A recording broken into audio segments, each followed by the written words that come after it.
오늘은 구독자님의 스쿼트, 데드리프트 자세를 보겠습니다. 평소 허리 통증을 달고 살았고 특히 스쿼트 시에 허리 통증이 심했다고 하네요. 데드리프트에서는 바벨이 틀어지고 바벨의 위치에 따라 자극이 달라져서 고민이라고 합니다. 먼저 어떤 자세인지 한번 보겠습니다. 먼저 데드리프트를 보면 꽤 흔히 볼 수 있는 안 좋은 습관을 확인할 수 있는데요. 바벨을 내려놓기 직전에 허리 힘이 풀리는 모습을 확인할 수 있습니다. 준비 자세에서도 개인적으로 느끼기엔 흉추의 과도한 신전으로 인해 요추가 전만을 잃은 것 같기도 합니다. 이런 체형적인 이유는 운동도 운동이지만 평상시 생활 습관으로부터 만들어졌을 가능성도 있죠. 추가적으로 꽤 흔히 볼 수 있는 몇 가지 원인들이 있는데요. 단순히 습관적으로 허리에 힘을 풀었거나 힙힌지 패턴을 제대로 익히지 못했다거나 힙힌지는 잘하는데 본인의 고관절 구조에 맞지 않는 보폭으로 자세를 잡아서 바벨을 내려놓기 전에 이미 고관절 가동 범위를 다 사용해서 그럴 수도 있고 다양한 이유가 있을 수 있습니다. 데드리프트 준비 자세를 보면 왼쪽 어깨가 좀 더 높은 것,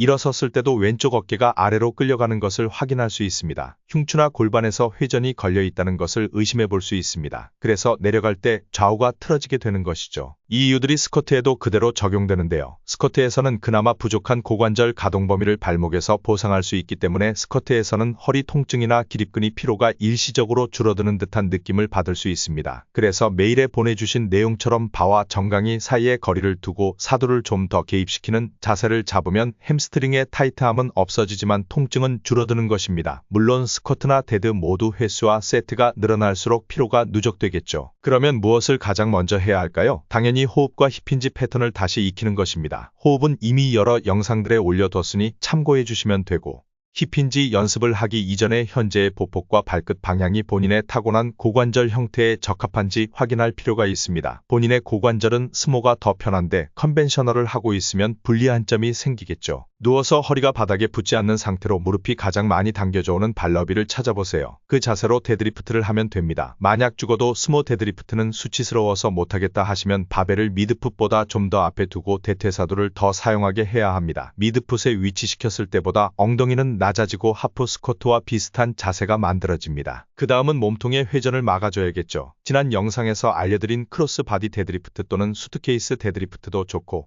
사이드 플랭크를 꾸준히 해주시는 것도 좋은 방법입니다. 그 외에도 덤벨로우나 스플릿 스쿼트 등 다양한 종류의 편측 운동을 통해 좌우 밸런스와 기능이 갖춰질 수 있도록 해야 합니다. 우리가 불균형이 있는 것은 단순히 뻣뻣하거나 늘어져서 가동 범위가 나오지 않는 이유도 있지만 가동 범위는 정상인데 기능이 떨어져서 근육들이 조절을 못하는 경우도 있습니다. 근육들이 제 기능을 못하는 상태에서는 내가 어떤 큐잉을 해도 먹히지 않습니다. 적절한 보조 운동을 추가해서 약점을 보완하고 큐잉은 단순하게 만드는 것이 더 좋습니다. 마지막으로 가장 중요한 것은 피로 관리입니다. 본인의 약점이 보완되려면 시간이 필요합니다. 많은 분들이 일시적인 통증 완화에만 집착한 나머지 잠깐 통증이 줄어들면 약점 부위가 보완되기도 전에 중량을 높여버립니다. 점진적으로 횟수와 세트를 먼저 늘려보면서 경과를 보고 무게까지 증량해봐야 합니다. 이런저런 가이드를 드리지만 늘 말씀드리듯 안되면 되는 거부터 하시면 됩니다. 자세의 모든 것 파워라테스였습니다.